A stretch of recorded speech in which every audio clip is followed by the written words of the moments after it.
You hit like a bitch. Jenkins coughed out blood and got to his knees. In front of him, the much larger and bulkier Trukran soldier. It took him longer than he was willing to admit to get back to his feet to continue the ritual. A couple of hours ago, Jenkins was accepted into the Joint Special Forces Reconnaissance Unit, an effort of over 50 species to uphold their alliance, just like UN troops back on Earth, before they found the damned response to Voyager. Jenkins held up his fists to indicate he was ready, only to be sent immediately back to the floor by an earth-shattering punch to the gut. 41, the Trukran said. Jenkins vomited onto the floor before coughing again and standing back up. This ritual was going on for over an hour now. The reason behind this was to show the unit that you earned your spot in the unit, and was not given it out of pity, or obtained it through vitamin C. You were punched for as long as it took you to call it quits, not only to show your dedication, but also prove your hardness to the unit. Jenkins smiled, even as he stood even shakier than before. Even my mother hits harder than you. His own punch felt like he hit a solid brick wall as he returned the favor. A participant was allowed to hit back. One punch for one punch, and his fist had just connected with solid steel-like muscle under tough skin, just above the abs of the Trukran, with the name Nuhor. His species was a dedicated warrior species. Evolved on a planet that made Australia look like a petting zoo, and forged in the fires of the centuries-long war that birthed the alliance humanity was now a part of. But humans, Jenkins in particular, had one massive advantage over virtually every other species in the galaxy: willpower. Mind over matter was a concept that existed in the wider galaxy, but no species was capable of implementing it as well as humans did. Even without much strength left in the body, a human could easily stand up again, if he willed himself just hard enough. Jenkins was a master of that art. Born and raised in the slums of what was once the Nevada desert, he endured much in his childhood before he joined the military at 16. Of course, he added 2 years to his age to join up. Nobody really cared about a slum rat lying on his resume. And rose quickly through the ranks, with his sheer willpower to persist. To persist through anything and everything, if he just reached his goal. And right now he had 2 clear goals set before him. Send this son of a bitch to the floor, and take more hits than any other in the history of this unit. 42, Nuhor grunted, after recovering from Jenkins' punch to his solar plexus, and sent a much weaker, only bone-rattling punch into Jenkins' guts. His strategy was clearly working. Only 1 or 2 punches left and Nuhor would go down.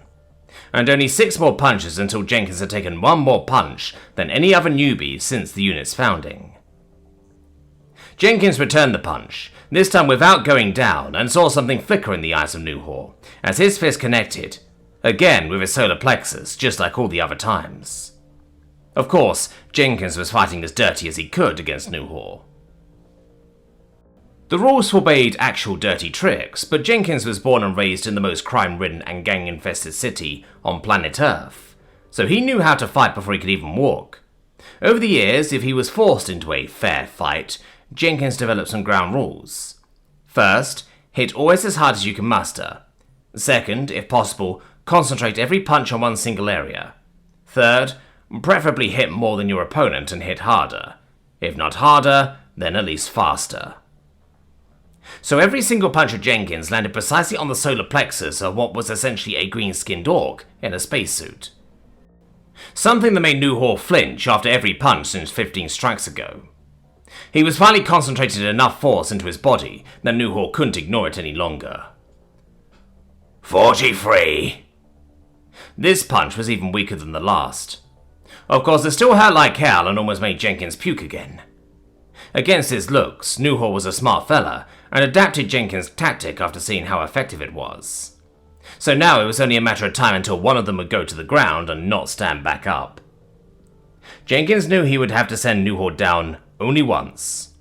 For a warrior species like him, it was a defeat in and of itself to go down even once, so Jenkins just had to make sure to stand back up until he got Nuhor down once.